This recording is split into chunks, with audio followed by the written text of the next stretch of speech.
Jinjin, andyan ka na pala. Nabalitaan ko yung issue niyo sa school. Yung kila Tasha at Marco. Grabe yung nangyari sa kanila. Kumusta na kaya sila? Grabing chismosa mo talaga, mami, no? Okay lang naman sila. Deserve naman nila yun. Ikaw din yung bunganga mo, ha? Kahit binubuli ka nila, grabe yung nangyari sa kanila. Nakakaawa. Kaya ikaw, Junjun, mag-iingat ka, ha? Simula bukas, ihahatid sundo na kita. Mami, hindi na kailangan. Mas delikado. Paano kung ikaw yung kidnapin? Ay nako, Junjun, matanda na ako. Kaya ko na yung sarili ko. Grabe yung mga gumawa nun. Estudyante pa talaga. Mga demonyo sila. Mga walang awa. Hindi natin alam ang istorya, mami. Malay mo, gumaganti lang sila. Alam mo naman ang pamilya ni Tasha at Marco, lalo na yung mga magulang ni Marco. Kahit na, hindi dapat nila ginagawa yon. O sige na, magpahinga ka na. Bukas, ha, ihahatid kita. Okay po, mami. O sige na, anak. Pumasok ka na. Yung baan mo na sa bag mo. Sige po, thank you po, mami. Sige. Mag-iingat ka po. Sige, bye. Si Mrs. Cabral. Mrs. Cabral! Buti naman okay na yung anak mo. Grabe pala nangyari sa kanya. Mami, tara na. Wait lang, anak. Napaka-chismosa mo naman. Siguro ikaw yung may pakana sa pagkidnap sa anak ko, no? Grabe ka na, Miss Cabral. Ako magagawa ko yun. Pero yung anak mo na... Ay, mami, tara na nga. Wag mo nang patulan yan. Mami, tara na. Kaya na ganyan nangyayari sa kanila. Ang sama-sama ng ugali. Anak, wait lang. Ano yung sinasabi mo kanina na hindi mo na ituloy? Wala po yun, mami. O sige, tara na, mami, kasi baka hinahanap na tayo ng principal. Okay, Junjun, pinatawag kita dahil napagdesisyonan namin na hindi na namin ilalabas ang resulta ng botohan dahil ikaw na ang tatanghaling bagong presidente ng school natin. Talaga po, ma'am. Pero alam na po ba ni Marco? Oo, alam na din ni Marco at ng mga magulang nila. Dahil napagdesisyonan muna nila na hindi muna papasok sa school para sa kaligtasan ni Marco. Talaga po, ma'am. Maraming salamat po. Pangako ko po niyan, ma'am. Nagagampanan ko po ng mabuti ang tungkulin ko ng pagiging presidente ng school natin. Alam ko naman, Junjun, na may tiwala ko sa'yo. So, paano yan? Good luck and congratulations sa'yo, Junjun. Mami! May good news po ako sa'yo. Oh, talaga, anak? Ano yun? Ako na po yung presidente ng school namin. Wow! Talaga ba, anak?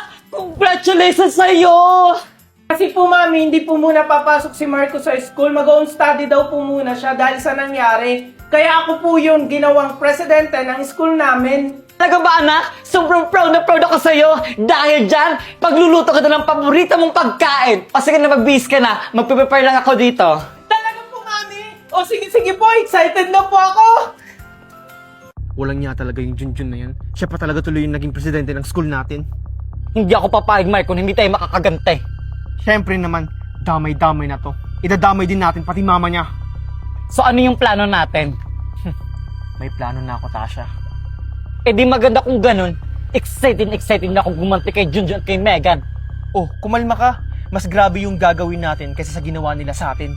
Kung ano man yung gagawin, Marco, excited na ako at di ako makapaghintay. Marco, come here na. O paano ba yan, Tasha? Tinatawag na ako ni Mami. Bye, Marco! Mukhang maganda yung plano ni Marco. Yaya, yung mga gamit ko sa likod ng kotse, pakidala na lang sa loob ng bahay. May good news ako sa'yo, anak. Mabibigyan na ng hustisya yung mga ginawa nila sa'yo. Ha? Ano pong ginawa niyo, mami? Kasi dahil lang naman kay Junjun, kaya nangyari sa'yo yan. Ano pong ibig yung sabihin? Kinausap ko na yung teacher mo. Ma'am Valerie, wait lang po! Oh, ano yun, Mrs. Cabral? May favor lang po sana ako, Ma'am Valerie. Walang problema po. Ano yun? Pwede after class mag-usap tayong dalawa, Ma'am Valerie? Sige, Mrs. Cabral. Mamaya pumunta ka sa office. Ay, maraming salamat po, Miss Valerie. Walang anuman, Mrs. Cabral. See you after class. Ma'am, ano yung pag-uusapan natin about sa favor mo? Ma'am Valerie, gusto kong ipalabas mo na yung mama ni Junjun ang nagdukot sa anak ko. Ha? Ano, ma'am? Hindi ko kayang gawin yan. Huwag kang mag-alala, Ma'am Valerie. Hindi ka naman madadamay. Kahit na, ma'am. Pero konsensya yung kalaban ko dito. Hindi ko kayang gawin yun. Ganun ba, Ma'am? Sayang naman to. Paunang bayad pa lang to. po yan, ma'am. Nabalitaan ko kasing nangangailangan ka ng pera. Since ayaw mo naman tanggapin to, aalis na lang ako. O siya, mauna na ako, ma. Wait lang, ma'am. Oh, nagbago na ba yung isip mo, ma'am? Tatanggapin ko po yan, ma'am. Basta labas ako dyan at hindi madadami yung pangalan ko. Huwag kang mag-alala, Ma'am Valerie. Ako ang bahala sa'yo, poprotektahan kita. Oh, eto na, ma'am. Paunang bayad pa lang yan, ha? Salamat, ma'am. Lord, sana mapatawad mo ako sa ginawa kong ito. O anak, mag-iingat ka. Ito pala yung baon mo. Thank you po, Mami. O sige po, Mami, papasok na po ako. O siya, mag-iingat ka ha.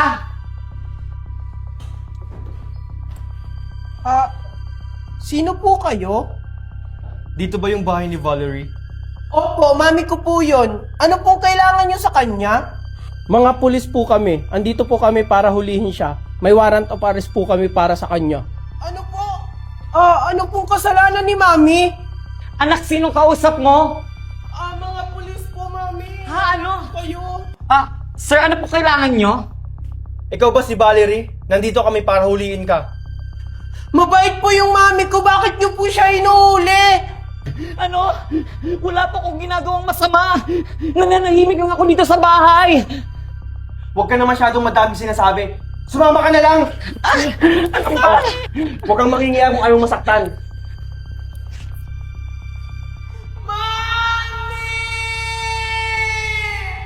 Ano ba? Bitawan niyo ko. Wala akong ginagawang masama. Yan ang nababagay sa'yo.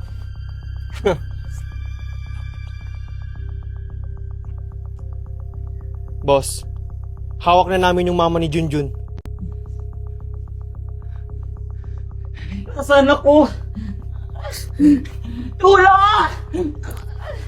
Tulong! Oh, gising na pala yung mama ni Junjun. Marco! Mga walang hiya talaga kayo! Talaga, masama talaga akong tao.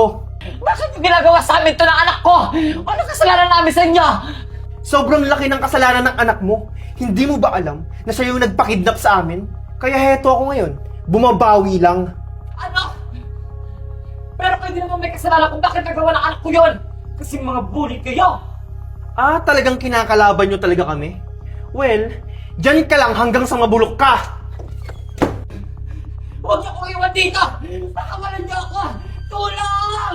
Tulong! Tulong! Makakaganti na rin ako kay Junjun. Nasaan na kaya si Mami?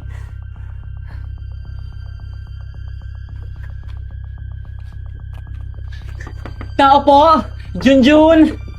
Junjun! Ang tao? Junjun! Sino po sila? Ma'am? Andiyan ba yung mami mo? Kung maaari, umalis na kayo! Nanganganib ang buhay nyo! Wala na po dito si Mami. Hinuli na po siya ng mga pulis. Ano?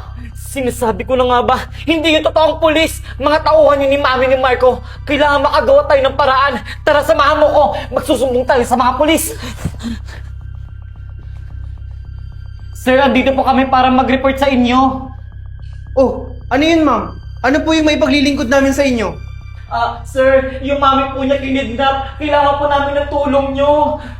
Ano? Anong pangalan? Kailan siya kinidnap? Anong oras? Saan? Ilan yung kumidnap sa kanya? Kilala niyo ba kung sino yung suspect? Kaya na, sir! Kilala ko na kung sino yung suspect. Okay, very good. Okay dyan, maghanda na kayo. May re-rescuehin tayo. Okay, sir. Okay po, sir. Huwag kang mag-alala, Junjun. Maliligtas natin ang mami mo.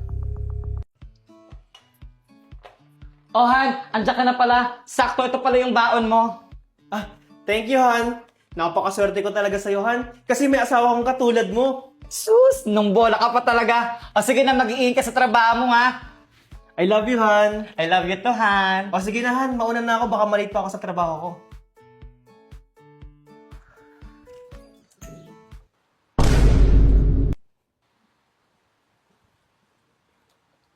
Alam mo, Valerie, sobrang perfect couple kayo. Ikaw pala yan, Marites. Maganda ka, pogi si Marco. Sobrang faithful ng relasyon nyo. Kaso nga lang, hindi pa kayo nagkakaanak. Ano plano nyo sa buhay? Ano ka ba, Mare? Darating din yun sa amin. Yun nga lang, di ko alam kung kailan. Di ko ba alam kung kailan kami magkakaanak? Gustong-gusto na nga namin eh. Nagpa-check up na ba kayo? Baka sa inyo mag-asawa may problema. Oo, normal naman sabi ng doktor. Siguro, hindi pa talaga binibigay sa amin ni Lord. Basta, ibibigay din sa amin yun. Sana nga, Mare. May 1K ka? Pautang mo na ako, Mare. Pambayad ko na sa bumban. Darating na kasi yun mamaya eh. Ayun, ganyan tayo eh. Buti na lang mabait ka sa akin. Ito. Thank you, Mare. Napakabait mo talaga. God bless you. Sana magkaanak ka na. O siya, Mare, may gagawin pa ako. Bayaran mo yan, ha? Alam mo ba, pre? Yung anak ko napakabibo sa school. Tingnan mo. Oo, pre, no, napakabibo naman ng anak mo. Kaya proud na proud ako sa anak ko eh. Ikaw, pre, kailan ka gagawa? Ang hina-hina mo naman. Di ko nga alam, pre. Lahat ginawa na namin ng asawa ko pero hindi pa rin siya mabuntis.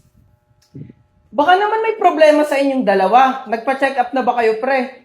Oo, pare, nagpa-check up na kaming dalawa. Sabi ng doktor, wala naman kaming problema. Pero kailan kayo mag-aanak, pare? Tumatanda na kayo. What if mag-ampun na lang kayo para may anak kayo? Ituring nyo na lang na anak. Ganun din naman yun. Yun nga lang, hindi galing sa inyo. Naku pare, magkakaanak din kami. Siguro hindi pa ngayon. Pero ibibigay din yun ni Lord sa amin ng asawa ko.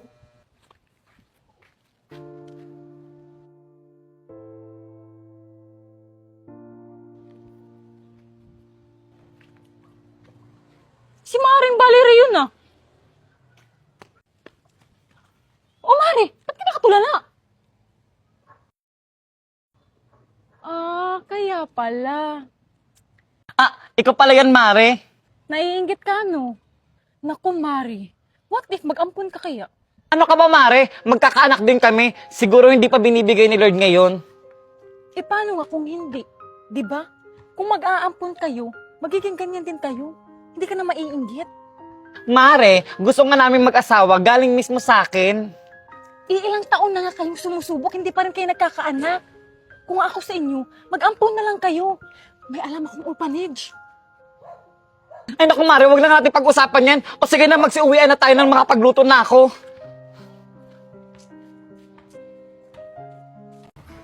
Han! Andiyan ka na pala, Han. Mukhang masaya ka ngayon, ha. Sakto luto na yung paborito mong ulam. Kasi yan, na-promote na ako sa trabaho. Isa na akong supervisor! Talaga, Han. Ang galing-galing talaga ng asawa ko. Alam mo ba, Han? Sabi ng mga katrabaho ko, kapag nabuntis ka daw, magpapalit yun sila. Naku, Han, siguro pag nabuntis ako, sa simbahan agad ako tatakbo at pagpapasalamat kay Lord. Ako syempre, sa sobrang saya ko, tatakbo talaga ako sa labas at sisigaw ko na, buntis na ang asawa ko! Sus, asawa ko. O sige na, Han, kumain ka na. Magpakabusog ka, ha?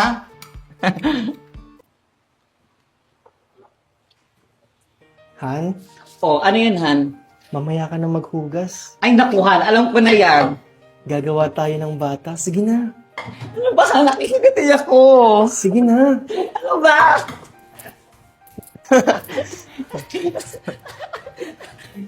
Sige na, Han. Han, maaga pa, oh.